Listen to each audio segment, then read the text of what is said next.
So from here, with the bag, we've got the bag in place. What I want you to do is not form a tight fist, okay? With this technique, you're just going to close your hand, and you're going to, if you like, cup your hand. So your thumb's going to come around. You're not forming a tight fist how you would normally do conventionally. Just bring the hand round, thumb to the outside, but you leave the hollow gap in your hand, okay? As though that egg was there, shall we say, okay? Now, the important thing with this is correct wrist alignment, okay? Because a lot of people tense their arm up, which obviously gives a certain amount of protection to the wrist joints, okay? Now, with that protection of the wrist joints, you hit down, that's fine, but you're going to lose a lot of power. So what we're trying to do is train the technique correctly so the formation of the fist, the cotton fist, shall we say, is correct, but the hand is relaxed. This correct alignment of the wrist will prevent any damage to the wrist joints. So when you hit, it's this way. So you're not forming a tight fist, you're staying relaxed, and you're going to lift the hand up and just drop down on the bag. Okay? Lift down on the bag.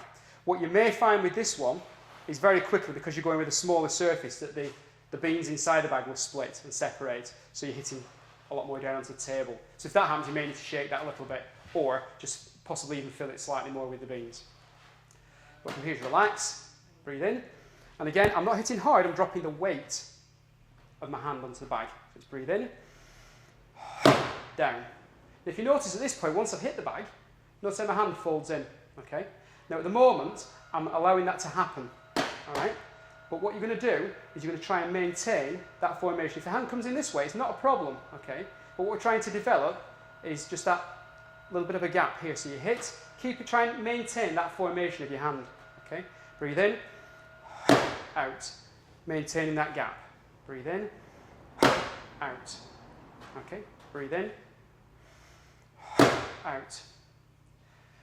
So then you can start linking the sequences together. 1, 2, 3, okay? And you do the same. 1, 2, 3. Keeping the hand relaxed. Very important, and you'll see that when we start to do the applications later on. Okay? And people worry about saying, well, you know, if I'm not tensing my fist, maybe I'm going to hurt my wrist.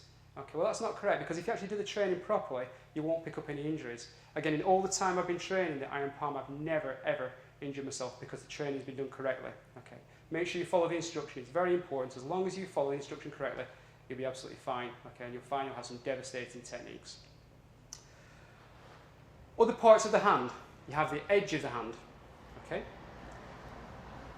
For this one, again, it's the same as the palm strike. You're never really using physical force. You're using the weight of your hand. Okay, it's like a dead weight, if you like. Just imagine picking up your hand, letting it go, just let it drop. It's the weight of your hand that you want to use. So again, make sure the beans are settled in the bag and it's all even. Lift the hand and down. Okay, the same way that we did with the palm strike. The fingers are over the edge, so you're not striking with the finger. I'm not hitting that bag with my little finger. Okay, because at the end of the day, obviously these fingers aren't as strong as the main portion of your hand. All right, so the fingers are off to the edge, so it's here. You could potentially hit the bag over here, okay, but you would have to tilt the hand back, okay? Here, so you're hitting with the edge of the hand. So it's possible to do that, but my own preference, just to prevent any injuries, is to keep that over the edge of the table. So again, from here is lift.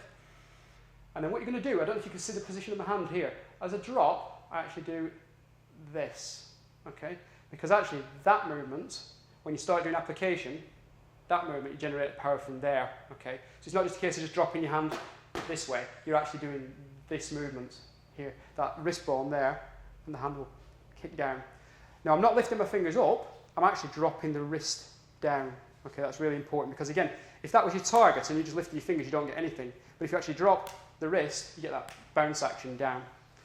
So with the iron palm bag, lift, down.